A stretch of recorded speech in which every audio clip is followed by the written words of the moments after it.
मैं फीनिक्स हूँ। जन्म लेते ही माँ स्वर्गलोक ले गई अमर फल चुराने।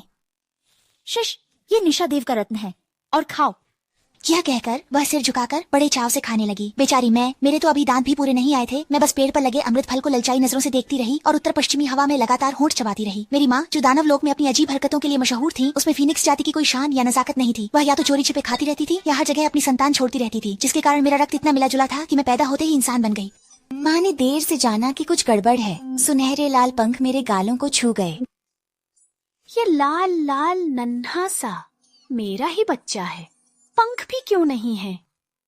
उसने मेरे गोल पेट को धीरे से छुआ। मैं बहुत भूखा था, मुंह खोलकर रोने लगा। माँ मुझे खिलाने ही वाली थी कि तभी एक विशाल सुनहरी हथेली आसमान से आई और माँ को जमीन पर दबा दिया। फिर तू फीनिक्स। एक ठंडी गर्जना के साथ बादलों में एक लंबी आकृति दिखी, जिससे दम घूंटने वाला दबाव फैला। महाराज, क्षमा करें, माफी का उपहार लाया हूँ। उस आदमी ने हाथ उठाया, सुनहरी हथेली गायब हो गई। मेरी माँ ने तुरंत मुझे उसकी बाहों में फेंक दिया। बच्चा आपका।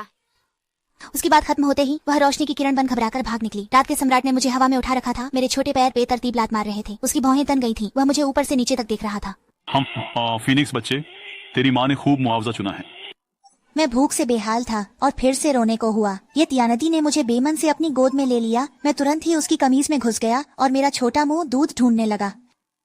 धृष्टता, मैं ऐसा नहीं हूँ। उसके कान लाल थे। उसने घबराकर मुझे बाहर खींचा। मैं रो पड़ी। स्वामी, मुझे करने दे।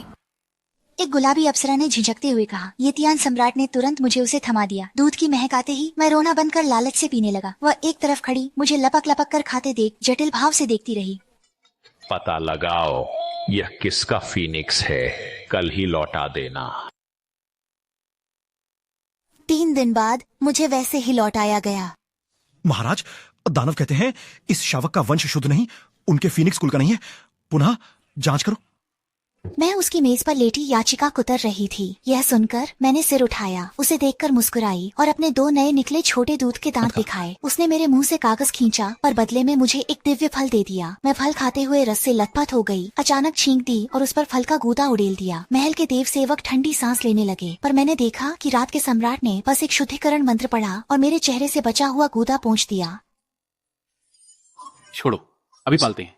जल्द ही मैंने स्वर्ग में खूब नाम कमाया और सम्राट ने मुझे फेंक जिनहुआंग नाम दिया। लाओ जून की रसायनशाला मेरा खेल का मैदान थी। युए लाओ के विवाह सूत्र मेरे खिलौने थे। परियां मेरे लिए छोटी पोशाकें बनाने को उत्सुक रहती थीं और स्वर्गीय सेनापति मुझे चुपके से उड़ना सिखाते थे। केवल दूध पीते समय रात के सम्राट हमेशा मुंह फुलाकर मुझे परियों को सौंप देते थे, जब तक एक दिन मैंने उन्हें एक पर्दे के पीछे छिपकर परियों द्वारा मुझे